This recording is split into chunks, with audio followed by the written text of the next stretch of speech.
Good morning. Glad to see the Australian Press Gallery here. I must apologise for the delay. The Prime Minister has been held up.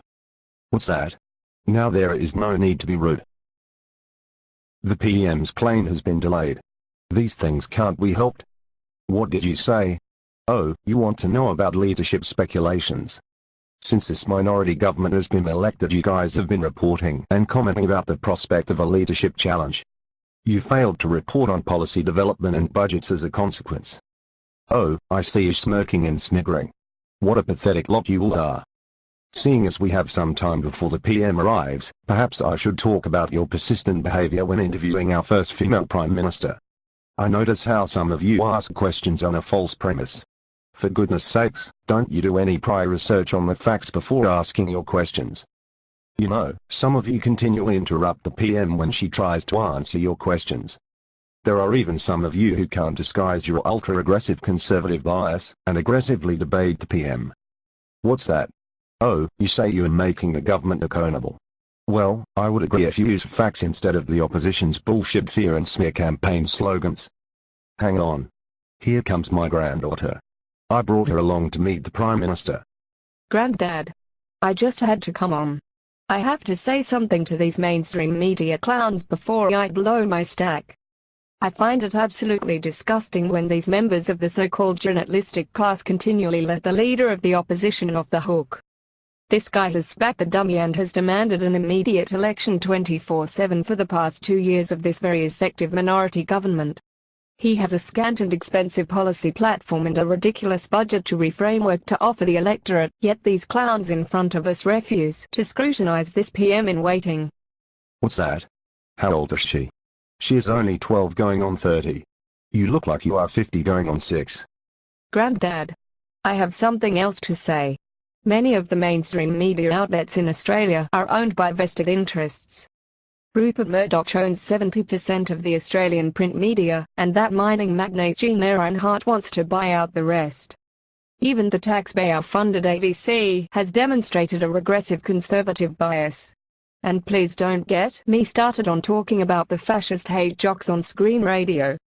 Fact impairment in the mainstream media is chronic, and bounds on political activism to effect regime change.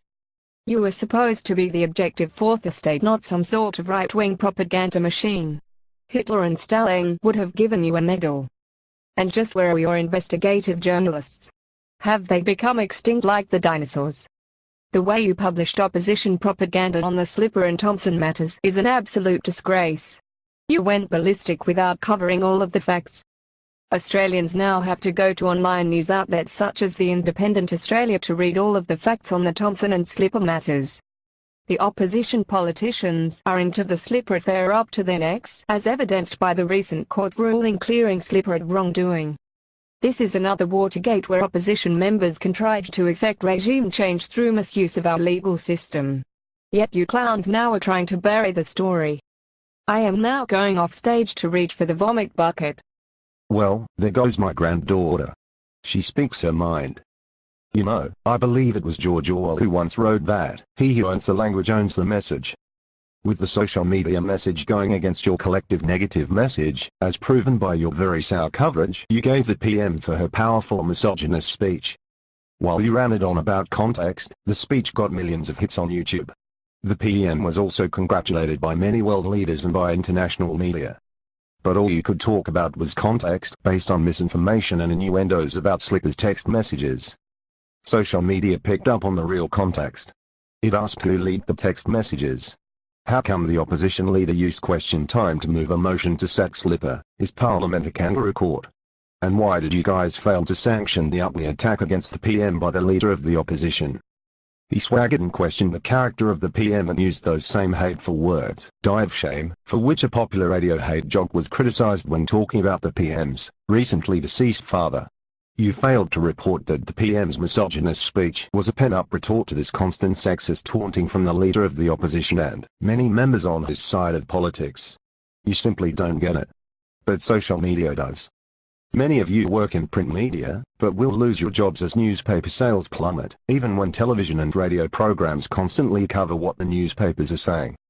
As for those Murdoch's regressive conservative rags, I must tell you that even my cat refuses to have them line its kitty litter box. What? You want to lodge a complaint? Well, go ahead, make my day. Well, the PM is in the building. Just before I leave you, let me say this. With modern technology, you no longer have full control of the language. Political commentary is no longer the privilege of you few in the mainstream media. There is an information war and you guys are going to lose it.